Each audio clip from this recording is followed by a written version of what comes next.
Bueno, en este módulo ustedes pudieron ver cómo la ortodoncia lingual es una alternativa cuando tenemos limitaciones estéticas en ortodoncia.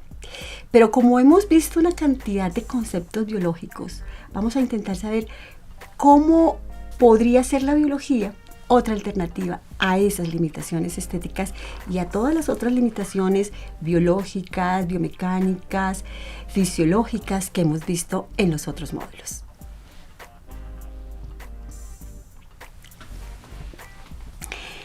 Vimos entonces que la ortodoncia lingual era muy efectiva en cuanto a que hay una menor pérdida de anclaje, hay una disminución en las descalcificaciones del esmalte que se producen con la ortodoncia estándar, que hay una disminución en la inclinación de los incisivos por torque coronal lingual, que hay un aumento de la distancia intercanina, pero que tiene también unas desventajas, como la disminución en la distancia intermolar. Algunos pacientes tienen dificultad en el lenguaje, en la alimentación, en el higiene.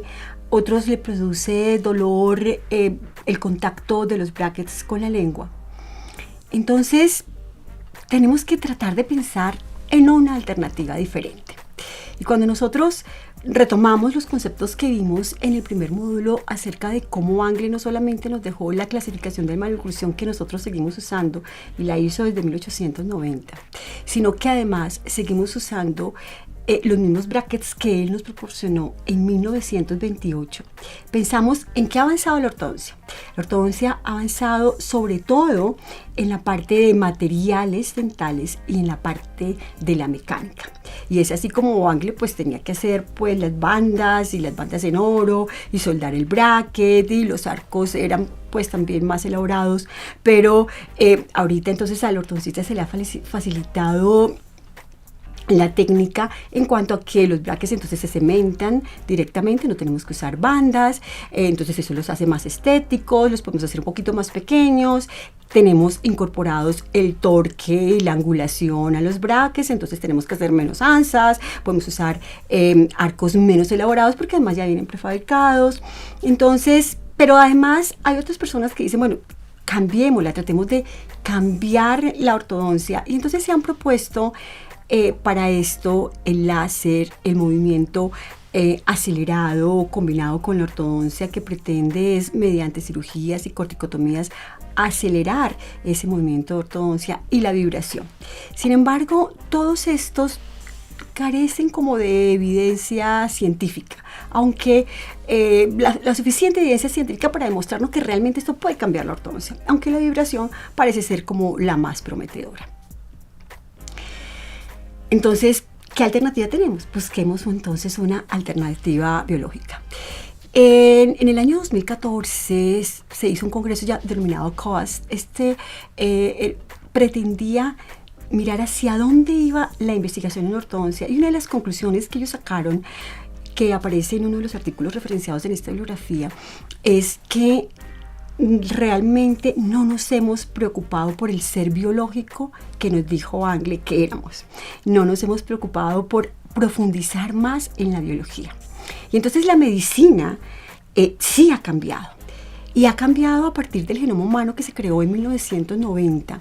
Se empezó a desarrollar por una iniciativa del Departamento de Energía de los Estados Unidos y de la Universidad de Cambridge, y secuenciaron todo el genoma humano y presentaron el primer borrador en el 2003. Y entonces esto partió la historia de la medicina en dos, diciendo, acá yo ya tengo la forma de saber cuáles son los genes que me están produciendo a mí las enfermedades. Y entonces 15 años después, no solamente tenemos nosotros el genoma, sino las ciencias ómicas. Tenemos la exómica, la proteómica, la transcriptómica, que unidos a ciencias como Big Data y al FIWAS, que es reconocer el fenotipo entero en el ser humano, nos hacen la investigación translacional. Y es que en el 2006 se reunieron los científicos y dijeron, bueno, es que tenemos mucha investigación básica, hemos gastado miles de millones de pesos, de dólares en investigación básica, y eso ha transformado nuestra clínica, y eso era un llamado de atención a los médicos. Y entonces dijeron, si es que con el genoma humano nacieron Paralelamente, otras ciencias como la terapia génica, la imagenología, la bioingeniería, la terapia con células madre, la farmacogenómica y la nanotecnología. Entonces, ¿cómo no utilizar todas estas ciencias que salieron para hacer realmente una investigación translacional? ¿Qué pretende la investigación translacional?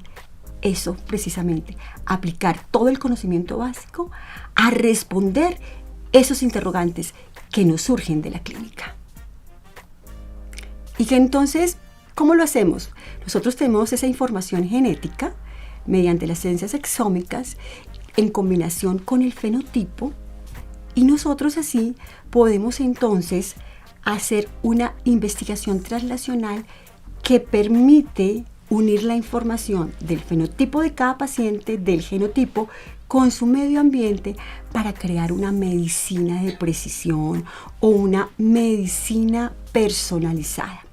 ¿En qué consiste esta medicina de precisión? En que usted va al médico y el médico le puede decir, este es su test genético y según este test genético usted tiene más riesgo para padecer esta y esta enfermedad, pero además usted puede reaccionar mejor, responder mejor a este y a este fármaco. Y esa es nuestra ilusión en ortodoncia. Nuestra ilusión entonces en ortodoncia es que nosotros podamos hacer también una ortodoncia de precisión. ¿Cómo? Con toda la información genética y sabiendo el fenotipo. Tenemos hoy en día las imágenes 3D que nos predicen no solamente cómo está, como vimos en los otros módulos, la raíz cercana a los otros dientes, sino que está hablando de los fenotipos craneofaciales que están asociados a enfermedades complejas que nosotros tenemos que atender. Y que además en muchas de estas enfermedades complejas no solamente producen dolor, sino que aumentan la morbilidad y la mortalidad de los pacientes. Y entonces, ¿cómo no pensar en cambiar nosotros esa biología del movimiento dental?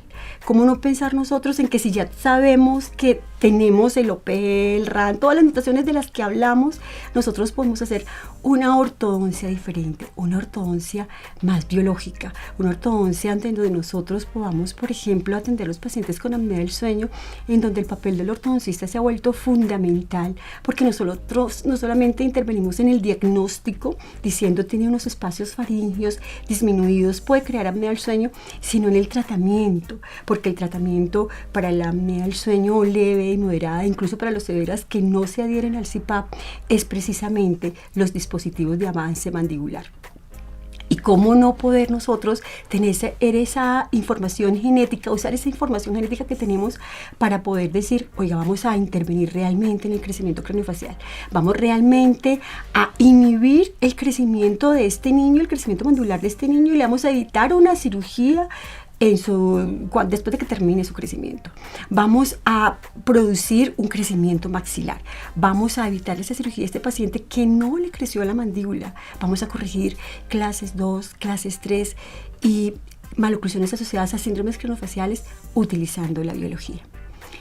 Y en el próximo video lo que vamos a mirar es cómo nosotros podemos utilizar toda esta información para tratar de cambiar la ortodoncia, para hacerla un poquitico más biológica de lo que estamos haciendo hoy en día.